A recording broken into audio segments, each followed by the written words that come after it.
শহীদ জিয়ার বিরুদ্ধে বিভিন্নভাবে যারা ব্যঙ্গাত্মক করেছে, তাকে মিলিটারি রোলার হিসেবে সাজিয়েছে, তারাই আজকে বিএনপির বড় বড় বন্ধু সাজার চেষ্টা করছে। বিসমিল্লাহির রহমানির রহিম।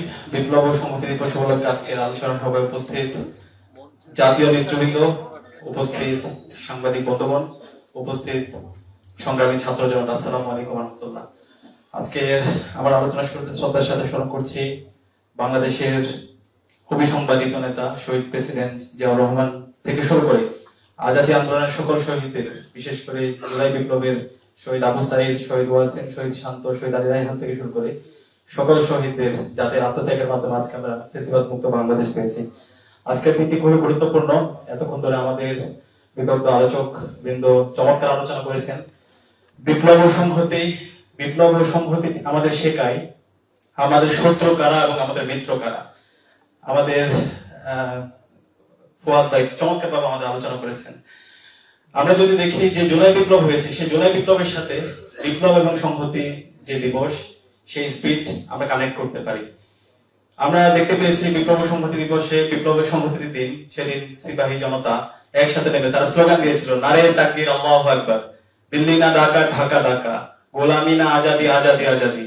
ঠিক একইভাবে জুলাই বিপ্লবে আমরা দেখতে পেয়েছি খুনি হাসিনার বিরুদ্ধে দেশের মুক্তিকামী ছাত্র জনতা সারা দেশে তারা একসাথে স্লোগান দিয়েছিল, নারে তাকবীর, আল্লাহু আকবার।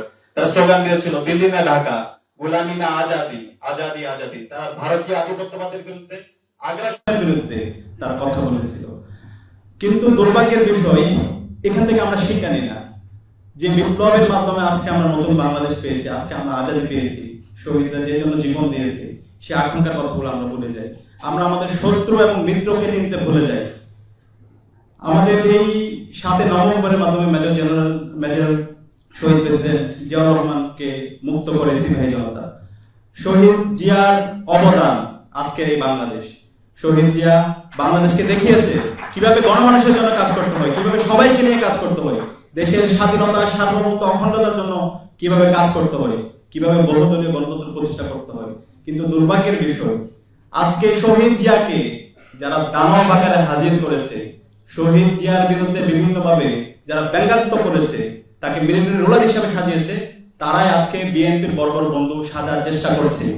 আজকে সেই কালচারাল ফ্যাসিস্টরা যারা বাংলাদেশে ফ্যাসিবাদ কায়েমে সহযোগিতা করেছে, যারা বাংলাদেশে গুম, খুন, আইনাগর, শাহবাগ কায়েম করার মাধ্যমে বাংলাদেশের সকল সম্ভাবনাকে নষ্ট করেছে, সেই কালচারাল ফ্যাসিস্টরাই আজকে বিএনপির বড় বড় বুদ্ধিজীবী শাখার চেষ্টা করছে। আমাদের এই জায়গা অবস্থান পরিষ্কার, এই কালচারাল ফ্যাসিস্টদের বিরুদ্ধে আমাদের সবার অবস্থান পরিষ্কার করতে হবে। সেটা জামাত হোক, সেটা বিএনপি হোক, সেটা এনসিপি হোক, বাংলাদেশের যত রাজনৈতিক দল হোক, কালচারাল ফ্যাসিবাদের বিরুদ্ধে আমাদের লড়াই সংগ্রাম জারি রাখতে হবে। তারা এই জাতীয় শত্রু। বাংলাদেশের ভবিষ্যতে যদি কোনো সংকট তৈরি হয়, এই কালচারাল ফ্যাসিস্টরাই করবে।